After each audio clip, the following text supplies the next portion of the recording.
नमस्कार साथियों, स्वागत है आप सभी का एक बार फिर से आपके अपने YouTube चैनल अजमेर एजुटेक में। तो दोस्तों, हम बात कर रहे थे भूगोल के अंदर महाद्वीपीय विस्थापन के सिद्धांत की। वो टॉपिक हमने कवर कर लिया था। आज हम नया टॉपिक शुरू करेंगे, नाम है अक्षांश और देशांतर। हम देखेंगे कि अक्षांश क्या होते हैं और देशांतर क्या होते हैं। तो चलिए शुरू करते हैं।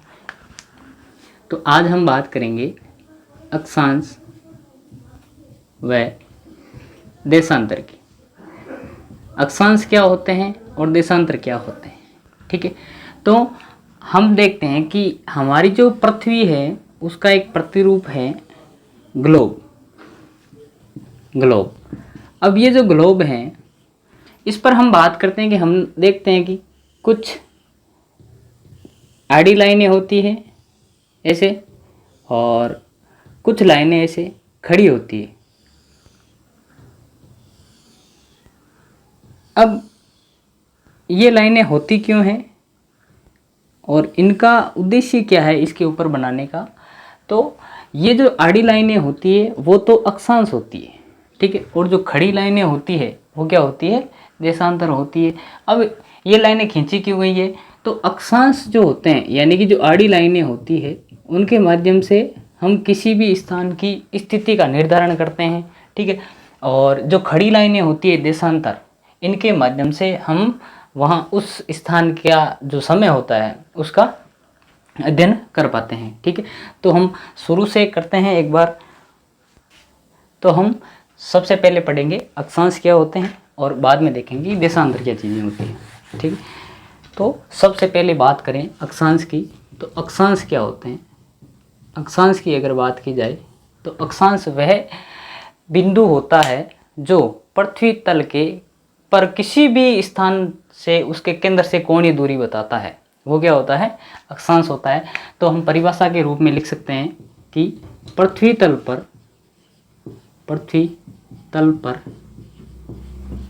पर किसी भी स्थान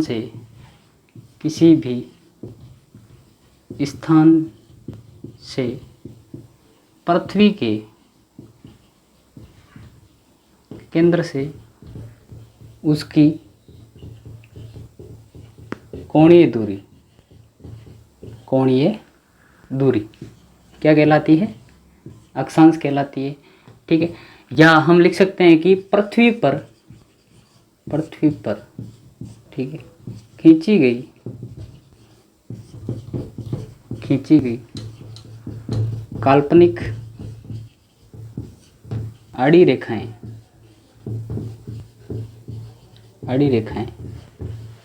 अक्षांश रेखाएं कहलाती है, अक्षांश रेखाएं कहलाती है, ठीक है। ये हो गया अक्षांश। अब इनको डिटेल में देखते हैं। तो हम देखेंगे सबसे पहले पृथ्वी का प्रतिरूप ग्लोब।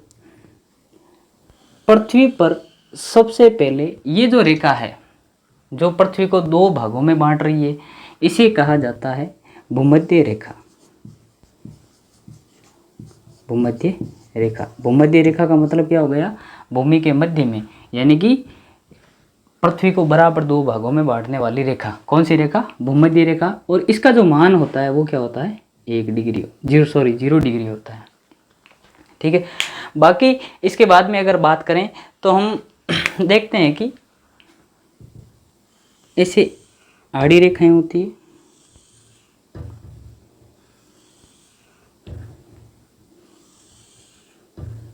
अब ये जो रेखाएं हैं वो पृथ्वी के चारों तरफ होती है, यानी कि एक नियत मान पर पृथ्वी की चारों तरफ रेखाएं खींची जाती है और वो रेखा एक पूरा का पूरा वृत्त बनाती है। तो इसलिए एक इस रेखा से बना हुआ जो घेरा होता है वो पूरा का पूरा क्या कहलाता है, अक्षांश वृत्त कहलाता है। क्या कहलाता है, अक्षांश वृत्त कहलाता है, ठीक। अब टोटल वृत्त हैं कितने, तो उसके बारे में देखो कि 0 डिग्री के उत्तर की ओर, 0 डिग्री से उत्तर की ओर चलते हैं तो हमारे पास टोटल कितने अक्षांश होते हैं, 90 अक्षांश होते हैं, ठीक है, 90 डिग्री तक।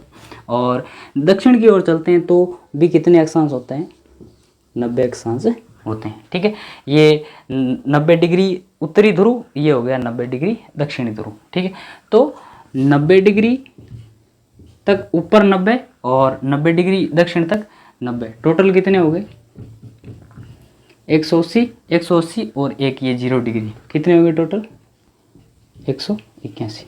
ठीक है, 181 क्या होते हैं, पूरे के पूरे हमारे पास में अक्षांश होते हैं। क्या होते हैं, अक्षांश, ये अक्षांश है। ठीक है, 90 डिग्री वाले। ठीक है, आगे देखो, अब अक्षांश रेखाओं की अगर बात करें तो अक्षांश रेखाएं होती है, वो होती है केवल 179। क्यों होती है, क्योंकि ये जो 90 डिग्री उत्तरी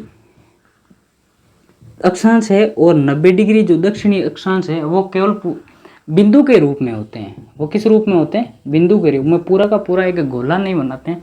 ठीक है, और ये एक ये और एक ये दोनों मिलकर इसमें से हम निकालते हैं तो पीछे कितने बचते हैं 179, तो टोटल अक्षांश कितने रह जाते हैं हमारे पास में 179 अक्षांश रह जाते हैं। अब देखो 0 डिग्री से हम 90 डिग्री उत्तर की ओर चलेंगे, जैसे जैसे भूमध्य रेखा से उत्तरी ध्रुव की ओर चलेंगे, ये उत्तरी ध्रुव होता है और ये होता है दक्षिणी ध्रुव, ये होता है दक्षिणी ध्रुव। जैसे जैसे भूमध्य रेखा से उत्तरी ध्रुव की ओर चलेंगे तो ये जो अक्षांश हैं इनका जो आकार है वो क्या होता जाता है, छोटा होता जाता है। यानी कि ये रेखा सबसे बड़ी होती, फिर ऊपर चलेंगे ये उससे छोटी हो जाएगी, फिर ये उससे छोटी हो जाएगी, इससे चलते चलते हम देखते हैं तो जो रेखाएं हैं उनका जो आकार है वो क्या होता जाता है, छोटा होता जाता है। तो पृथ्वी पर सबसे बड़ी जो रेखा होती है वो एक ही होती है, कौन सी, भूमध्य रेखा। तो इसे कहते हैं हम वृहत व्रत, इसे कहते हैं हम वृहत व्रत। यानी कि अक्षांशों के अंदर वृहत व्रत कितने होंगे, टोटल एक वृहत व्रत होगा। ठीक है, बाकी सारे के सारे छोटे होते जाएंगे। ठीक है, अब इनके मान देखो कि मुख्य अक्षांश रेखाएं कौन कौन सी है। मुख्य अक्षांश रेखाएं सबसे पहले अगर हम बात करें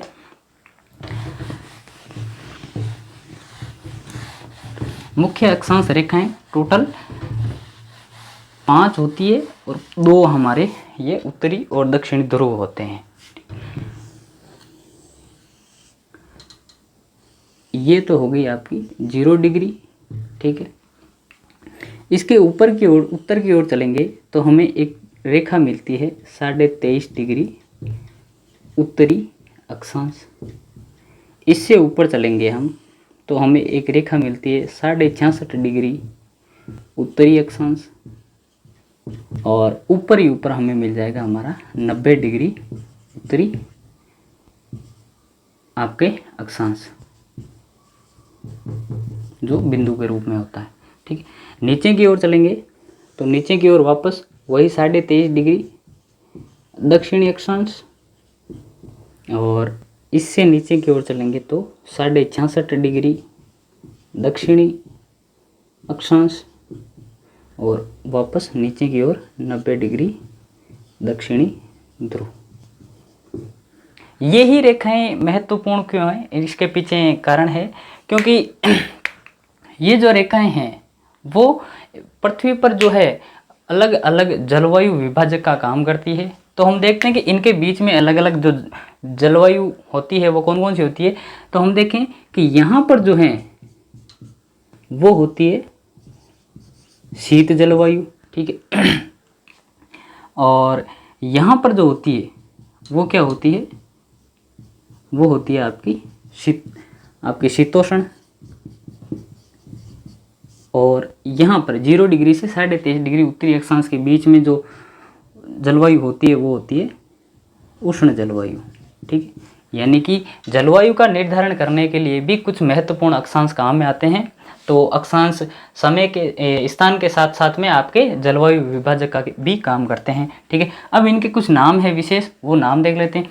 यानी कि 23.5 डिग्री का अलग नाम है, 66.5 डिग्री का अलग नाम है, और दक्षिणी इसका अक्षांश का अलग नाम है। तो वो नाम कौन कौन से होते हैं उनके बारे में देखें।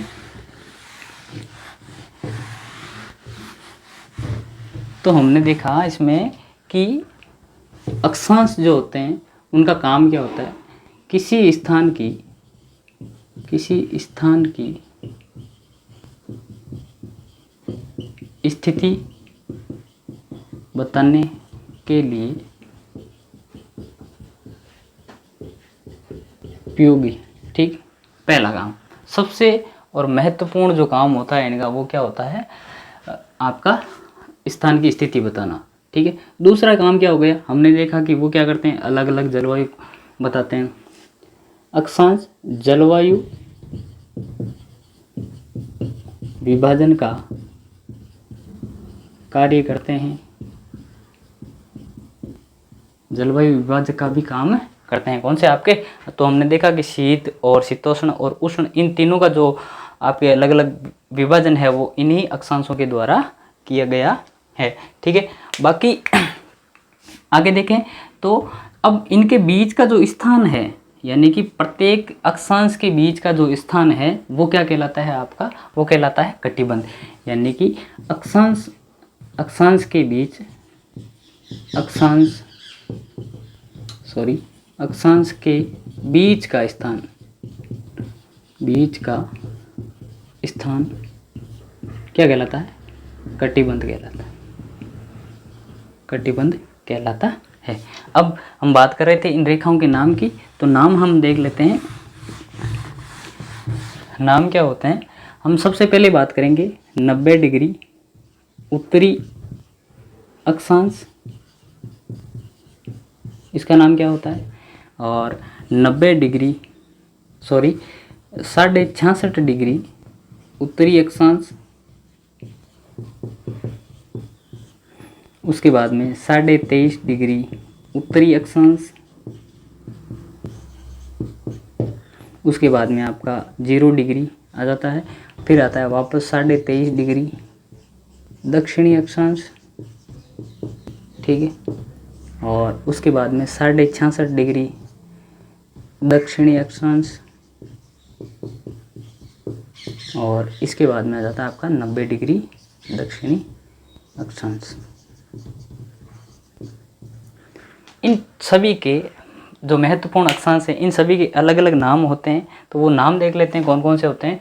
तो सबसे पहले ये वाला जो 0 डिग्री वाला है, इसका नाम जो होता है वो क्या होता है, इसे कहते हैं हम भूमध्य रेखा। भूमध्य रेखा, कौन सी रेखा, भूमध्य रेखा। ठीक है, 23.5 डिग्री उत्तरी जो अक्षांश होता है इसे कहते हैं हम कर्क रेखा, कर्क रेखा। और 66.5 डिग्री उत्तरी अक्षांश जो होता है इसे हम कहते हैं आर्कटिक रेखा, आर्कटिक रेखा। और 90 डिग्री जो उत्तरी अक्षांश होता है वो एक पूरा का पूरा वृत्त ने बनाकर क्या बनाता है, केवल बिंदु बनाता है, तो इसलिए हम इसे कहते हैं उत्तरी ध्रुव, उत्तरी ध्रुव। ठीक है, ऐसे ही इनके नाम है 23.5 डिग्री दक्षिणी अक्षांश जो है इसे हम कहते हैं मकर रेखा, मकर रेखा। और 66.5 डिग्री जो दक्षिणी अक्षांश है इसे हम कहते हैं आपके अंटार्कटिक रेखा। ठीक है, और 90 डिग्री जो दक्षिणी अक्षांश है इसे हम क्या कहते हैं, दक्षिणी ध्रुव। ये भी पूरा वृत्त ने बनाकर एक बिंदु ही बनाता है, तो इसलिए हम इसे क्या कहते हैं, दक्षिणी ध्रुव। इनके बीच में कौन कौन से कटिबंध होते हैं वो भी हमने डिस्कस कर लिए थे कि 90 डिग्री और 66.5 डिग्री इन दोनों रेखाओं के बीच में जो होता है वो कौन सा होता है, शीत कटिबंध होता है, जलवायु क्षेत्र होता है। और 66.5 डिग्री से 23 डिग्री के बीच में जो होता है वो शीतोष्ण होता है। और आपके 23.5 से 0 के बीच में जो क्षेत्र होता है उसे हम उष्ण जलवायु क्षेत्र भी कहते हैं। वो का वही वापस नीचे आ जाएगा। इन दोनों के बीच का उष्ण, इन दोनों के बीच का शीतोष्ण और इन दोनों के बीच का जो क्षेत्र होता है वो आपका शीत जलवायु क्षेत्र कहलाता है। ठीक है, ये हो गए कुछ आपके महत्वपूर्ण अक्षांश। ठीक है, आगे हम बात करें तो ये जो महत्वपूर्ण अक्षांश हैं, ये जितने भी नाम लिखवाएं वो सारे के सारे किसी न किसी हमारे महाद्वीप से गुजरते हैं। तो उसी की बात करेंगे कि कौन सा अक्षांश किस महाद्वीप से गुजरता है। ठीक, अब हम देखेंगे कि कौन सी जो रेखा है वो किस महाद्वीप से होकर गुजरती है, कौन सा अक्षांश किस महाद्वीप से होकर गुजरता है। तो हम बात करेंगे सबसे पहले महाद्वीपों की। तो हम बात करते हैं महाद्वीपों की। अगर हम जब हमने बात की तो हमने देखा कि टोटल 7 महाद्वीप होते हैं। उन 7 महाद्वीपों के अंदर में से एक महाद्वीप ऐसा है जो दक्षिणी ध्रुव पर स्थित है। इस कारण से उसमें से कोई भी मुख्य अक्षांश नहीं गुजरता है, तो उसको हम नहीं लिखेंगे। बाकी सबसे पहला जो सबसे बड़ा महाद्वीप होता है वो कौन सा है आपका, एशिया। क्रम से लिखना है, एशिया। उसके बाद में अफ्रीका। अफ्रीका के बाद में हम बात करें तो उत्तरी अमेरिका। उत्तरी अमेरिका के बाद में हम बात करें तो दक्षिणी अमेरिका।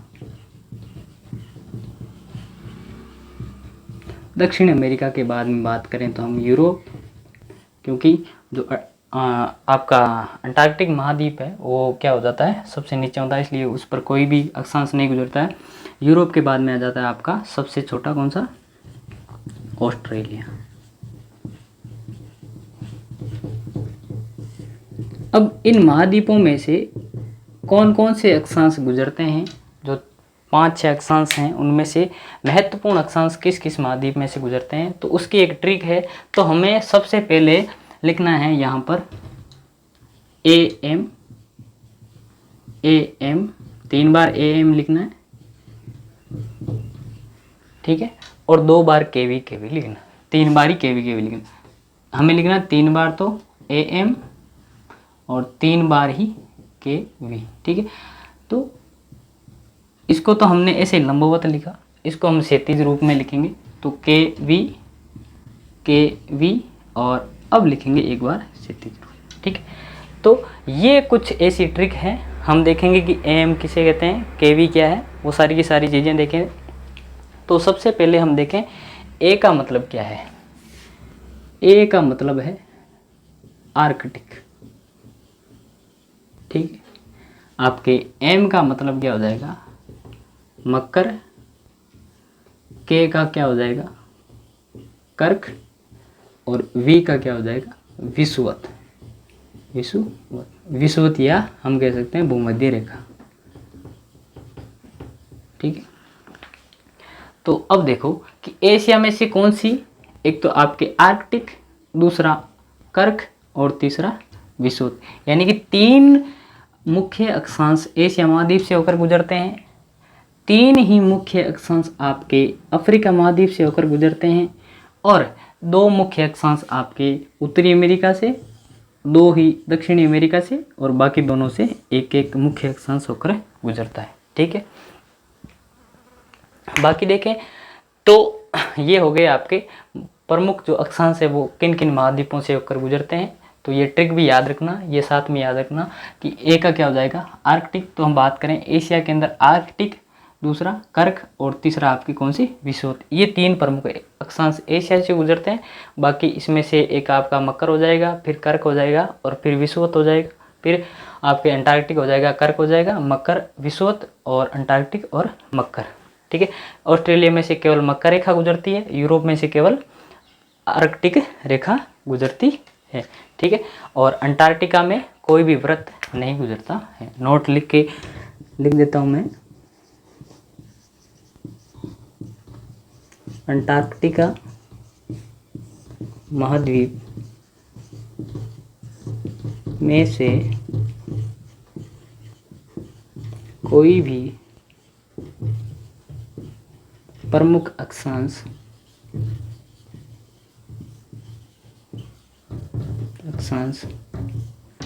नहीं गुजरता है।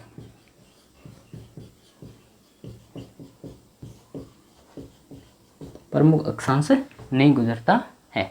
तो इस प्रकार से पूरा का पूरा अक्षांश का टॉपिक होता है कि कौन कौन से अक्षांश होते हैं, कौन कौन से महत्वपूर्ण अक्षांश हैं, कितने कितने डिग्री पर होते हैं, बाकी महाद्वीप कौन कौन से महाद्वीप से होकर गुजरते हैं। इसके बाद में हम बात करेंगे अगले बिंदु देशांतर की, कि देशांतर क्या होते हैं।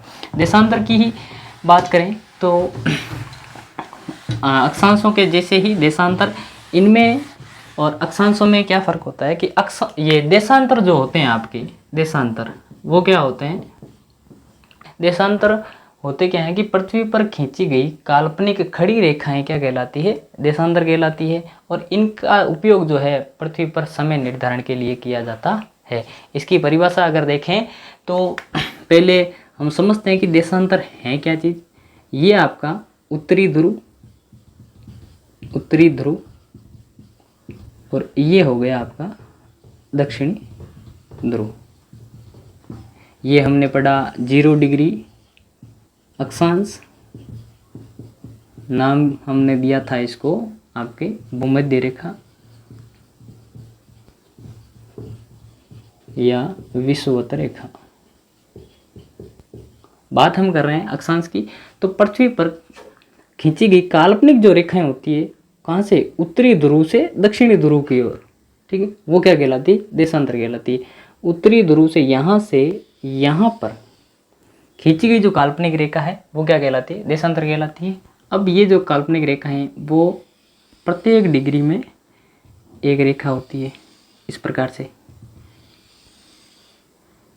और प्रत्येक रेखा उत्तरी ध्रुव को दक्षिणी ध्रुव से मिलाती है। और इनका जो प्रयोग है वो समय निर्धारण के लिए किया जाता है, वो भी हम देखेंगे आगे। तो उत्तरी ध्रुव से दक्षिणी ध्रुव को मिलाने वाली जो काल्पनिक रेखा है वो क्या कहलाती है, देशांतर कहलाती है। यह तो होगी परिभाषा, लिख देता हूं मैं यहाँ पर कि उत्तरी ध्रुव को दक्षिणी ध्रुव से मिलाने वाली काल्पनिक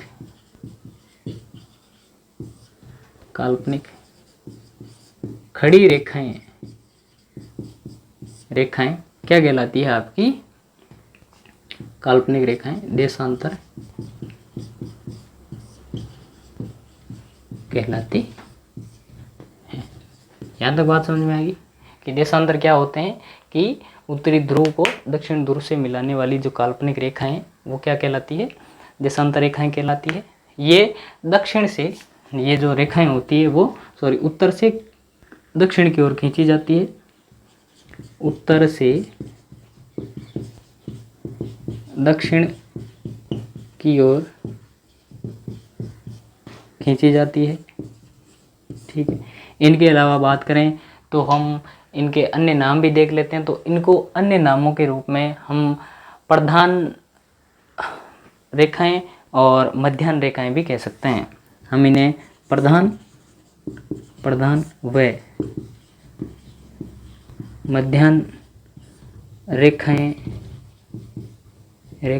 भी कहते हैं। इन्हें क्या कहा जाता है, प्रधान रेखा या मध्याह्न रेखा भी कहा जाता है, ठीक है। इसके बाद में अगर हम बात करें तो उसी जिस प्रकार हमने देखा कि पृथ्वी को बराबर 2 भागों में बांटने वाला जो अक्षांश है वो 0 डिग्री अक्षांश है, उसी प्रकार एक देशांतर है ये वाला जो उत्तरी ध्रुव से दक्षिणी ध्रुव की ओर जाता है, ये वाला, इसे हम कहते हैं 0 डिग्री देशांतर। इसे हम कहते हैं 0 डिग्री देशांतर, ठीक है। और पृथ्वी पर प्रत्येक 1 डिग्री में एक देशांतर होता है, ठीक है। तो 0 डिग्री जो देशांतर है वो कहाँ से गुजरता है, इंग्लैंड से होकर गुजरता है। ये तो सिर्फ रेखाएं हैं, ये क्या है, सिर्फ रेखाएं हैं। हमने अक्षांशों के अंदर बात की कि जो वृहत वृत्त वो कितने हैं, केवल एक, कौन सा, 0 डिग्री अक्षांश, जो पृथ्वी पर सबसे बड़ा अक्षांश होता है, ठीक है। उसी प्रकार हम देखते हैं कि ये वाली रेखा यानी कि 0 डिग्री और इसके विपरीत जो रेखा है यानी कि कौन सी, 180 डिग्री देशांतर, वो मिलाकर पूरा का पूरा एक क्या बनाते हैं, सर्किल बनाते हैं, वृत्त बनाते हैं। तो हम देखते हैं कि देशांतर जो रेखाएं होती है वो टोटल 360 होती है। उनकी संख्या कितनी होती है, 360 होती है। हमने देखा कि प्रत्येक डिग्री पर, तो 1 डिग्री पर एक देशांतर है तो 360 डिग्री पूरा राउंड हो गया, और 1 डिग्री पर एक देशांतर, तो 360 पर कितने देशांतर, 360 देशांतर। उसके बाद में हम देखते हैं कि प्रत्येक दो देशांतर मिलकर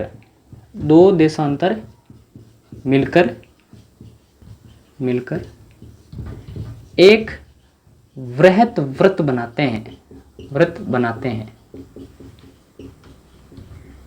प्रत्येक दो देशांतर मिलकर क्या बनाते हैं? एक वृहत वृत्त बनाते हैं। तो 360 के आधे कितने हो गए?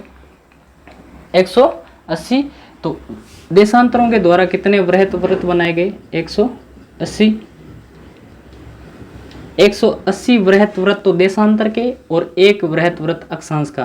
तो पृथ्वी पर टोटल कितने वृहत वृत्त हो गए? 181 वृहत वृत्त हो जाते हैं। ठीक है, ये तो हो गई बात किसकी? वृत्तों की। ठीक है, और देशांतर रेखाओं की। इसके बाद में अगर हम बात करें तो अक्षांश रेखा और जो 0 डिग्री देशांतर है और 0 डिग्री अक्षांश है, इन दोनों का जो मिलन है, संगम है, वो कहाँ होता है?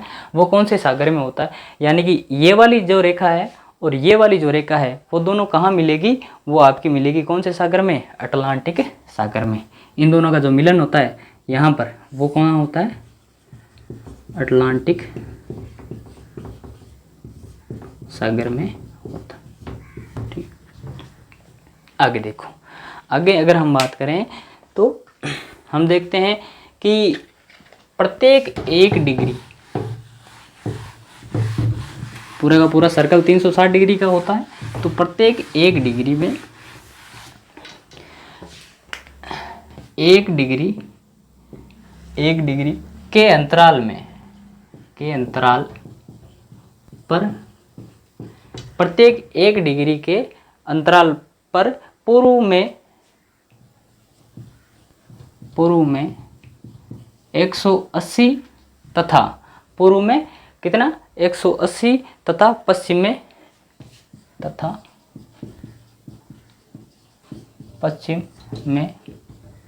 180 देशांतर होते हैं। यानी कि 1 डिग्री के अंतराल पर पूर्व में तो कितने हो गए? 180 देशांतर, और पश्चिम में भी कितने हो गए? 180 देशांतर। यानी कि ऐसे देखो, प्रत्येक 1 डिग्री, ये 0 डिग्री हो गया। यहाँ पर भी कितने हैं? पूर्व में कितने? 180, और पश्चिम में भी कितने? 180। टोटल अक्षांश कितने हो गए? 360 अक्षांश हो गए। ठीक है, आगे बात करें तो हम देखते हैं कि जो पृथ्वी है, वो अपना एक चक्कर कितने घंटों में लगाती है? 24 घंटों में। 24 घंटों में, यानी कि सूरज के सामने से प्रत्येक देशांतर को निकलने में पूरा जो समय होता है वो कितने का लगता है? 24 घंटों का समय लगता है। यानी कि 360 अगर देशांतर सूर्य के सामने से होकर निकलेंगे तो कितने घंटे का समय लगेगा? 24 घंटों का समय लगेगा। 360 देशांतरों को पार करने में कितना समय लगता है? 24 घंटे का समय लगता है। तो हम देखते हैं कि 1 घंटे के अंदर कितने देशांतर पार हो जाते हैं। 1 घंटे के अंदर देशांतर निकालना है तो हमें 360 में 24 का भाग देना पड़ेगा। ये जाता है आपके कितनी बार? 15 बार। ठीक है, 15 डिग्री। ठीक है, अब हम देखते हैं कि 1 घंटे के अंदर अगर 15 देशांतर पार हो रहे हैं, ठीक है, तो 1 मिनट में कितने एक देशांतर को पार करने में कितना समय लगेगा? तो एक देशांतर को पार करने में समय अगर निकालना है तो 60 में 15 का भाग देना पड़ेगा। तो कितनी बार जाएगा? तो ये जाएगा 4 बार। यानी कि 1 डिग्री देशांतर पार करने में कितने मिनट का समय लगता है? 4 मिनट का समय लगता है। कितने मिनट का? 4 मिनट का। प्रत्येक देशांतर को पार करने में कितना समय लगेगा? 4 मिनट का समय लगेगा। ये तो हो गई बात किसकी? आपके देशांतर को पार करने में लगे समय की। अब हम बात करते हैं तो हम देखते हैं कि जो देशांतर होते हैं वो पूरे पृथ्वी पर इस प्रकार से बने हुए हैं। इस प्रकार से ये आपका 0 डिग्री देशांतर हो गया। प्रत्येक आपके 2 देशांतर मिलकर कितना वृत्त बनाते हैं? एक वृहत वृत्त बनाते हैं। तो हम देखते हैं कि जो देशांतर हैं, देशांतर अक्षांशों की तरह अगर हम चाहे पूर्व में जाएं चाहे पश्चिम में जाएं, देशांतरों की जो लंबाई है वो क्या होती है? समान रहती है। तो हम लिख सकते हैं कि देशांतर कि देशांतरों की लंबाई देशांतरों की लंबाई क्या रहती है, चाहे हम पूर्व में जाएं चाहे पश्चिम में जाएं, तो क्या रहती है, लंबाई समान रहती है। देशांतरों की लंबाई समान रहती है, ठीक। इसके बाद में अगर हम बात करें तो आगे देखें कि ध्रुवों की ओर हम जैसे जैसे बढ़ते हैं, ध्रुवों की ओर, यहाँ पर ध्रुवों की ओर जैसे जैसे हम बढ़ते हैं तो इनकी जो आपकी दूरी है उसमें क्या आती रहती है, कमी आती रहती है, ठीक है। यहाँ हम देखते हैं तो दूरी ज़्यादा है, जैसे जैसे हम ध्रुवों के पास जाएंगे, जैसे जैसे ध्रुवों के पास जाएंगे तो दूरी क्या होती जाएगी, कम होती जाएगी। क्यों, इसके पीछे कारण क्या है, क्योंकि पृथ्वी पर ध्रुवों पर जो पृथ्वी है वो क्या है, थोड़ी सी चपटी है, ठीक है। तो ध्रुवों की ओर बढ़ने पर देशांतरों के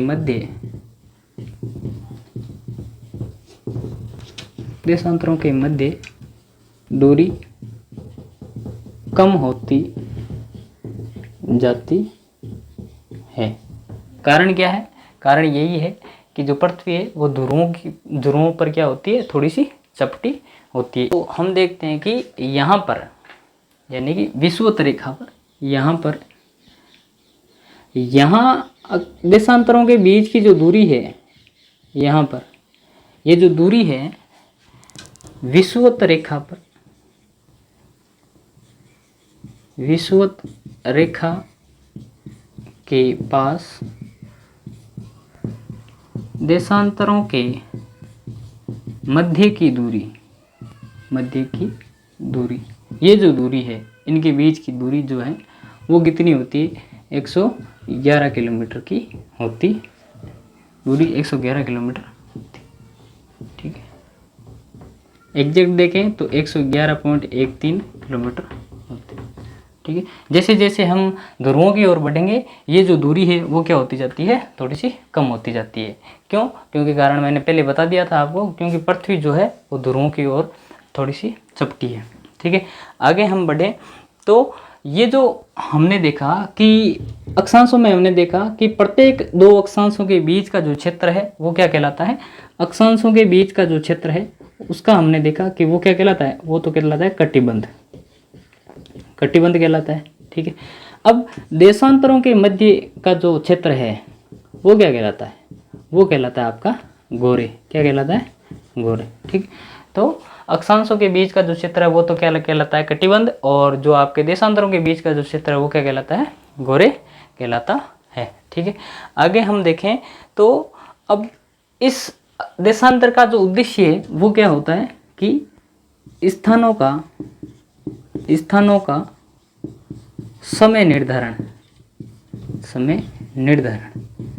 किसके द्वारा किया जाता है, देशांतर के द्वारा ही किया जाता है, ठीक है।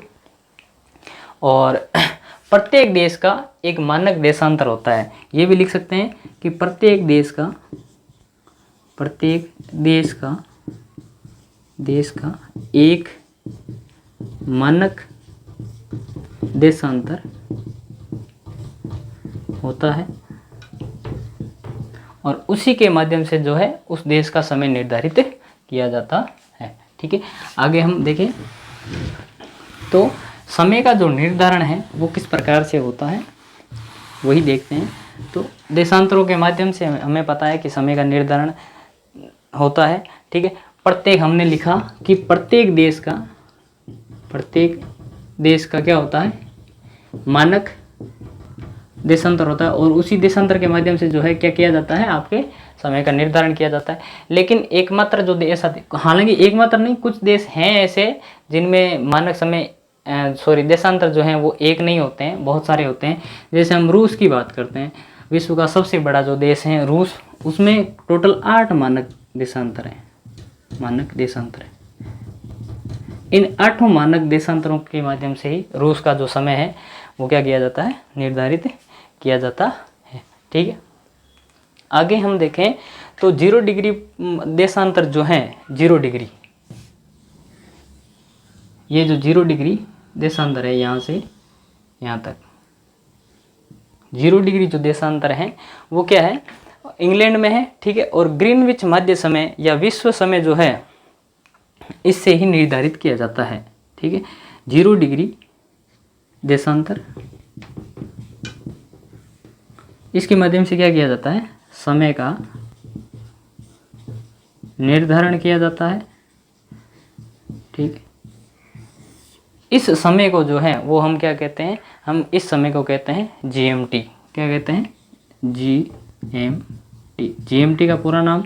तो इस देशांतर का जिस प्रकार से हमने देखा कि 0 डिग्री अक्षांश का नाम भूमध्य रेखा है, उसी प्रकार से इस देशांतर का जो नाम है वो क्या है, वो है ग्रीनविच रेखा। ग्रीनविच रेखा। ग्रीनविच रेखा नाम क्यों दिया गया है, क्योंकि ये लंदन के ग्रीनविच शहर में से होकर गुजरती है, इसलिए इसका नाम क्या हो गया, ग्रीनविच रेखा। और जीएमटी का पूरा नाम जो हो जाएगा वो क्या हो जाएगा आपका, Greenwich mean time. Greenwich mean time. इसी के माध्यम से जो है वो समय का निर्धारण किया जाता है बाकी देशों में। या हम इसे अन्य नाम भी दे सकते हैं, इसे अन्य नामों में हम जुलू टाइम भी बोल सकते हैं, जुलू टाइम भी कहा जा सकता है। इसके माध्यम से समय का निर्धारण होता कैसे है, तो यहाँ अगर मान लो 0 डिग्री देशांतर पर समय निर्धारित किया गया है कि 12 बजेंगे, ठीक है। यहाँ हम जैसे जैसे आगे चलेंगे या हम पश्चिम की ओर आगे चलेंगे तो प्रत्येक एक देशांतर में 4 मिनट का, हमने देखा कि 4 मिनट का समय आगे बढ़ेगा। वैसे वैसे ही अलग अलग देशों में समय आगे बढ़ता रहता है, ठीक है। उसी प्रकार ये तो हो गया विश्व का। अब हम भारत की बात करते हैं, तो भारत में हम देखते हैं कि भारत का जो समय है वो किस रेखा से तय किया जाता है, वो किया जाता है आपका 82.5 डिग्री पूर्वी देशांतर से। पूर्वी देशांतर से ये भारत की क्या है, मानक है, ये आपकी देशांतर रेखा है, ठीक है। और ये जो रेखा है वो कहाँ से गुजरती है, वो गुजरती है इलाहाबाद के नैनीग्राम से। नैनीग्राम से, इलाहाबाद लिखना, सॉरी, इलाहाबाद, ठीक। और इलाहाबाद का नया नाम जो आपको पता है क्या है, प्रयागराज, ठीक। इससे भारत का क्या होता है, समय का निर्धारण होता है, ठीक है। और आगे हम देखें तो ग्रीनविच मीन टाइम जो है, जीएमटी टाइम, उससे भारत का जो समय है वो कितने घंटे आगे हैं, 5.5 घंटे आगे हैं। 5.5 घंटे आगे कैसे हैं, तो वो हमने देखा कि 1 डिग्री को पार करने में कितने का समय लगता है, 4 मिनट का समय लगता है। तो 82 डिग्री और 82.5 डिग्री को पार करने में कितना समय आगे लग जाएगा, आपके 5.5 घंटे का समय लग जाएगा, ठीक है। आगे हम देखें तो इससे आगे हम बात करें तो ये आपका जो पूर्वी देशांतर है 82.5 डिग्री, इसे भारत का क्या कहा जाता है, आपका समय देशांतर कहा जाता है। और बाकी इस प्रकार से जो है आपका देशांतर हो गया और आपके अक्षांश हो गए। और देशांतर का जो मुख्य काम होता है वो क्या होता है, समय का निर्धारण करना, ठीक है, समय का निर्धारण करना, ठीक है। तो इस प्रकार से अक्षांश होते हैं और देशांतर होते हैं। वीडियो अच्छा लगे तो लाइक करना, चैनल को सब्सक्राइब करें। जय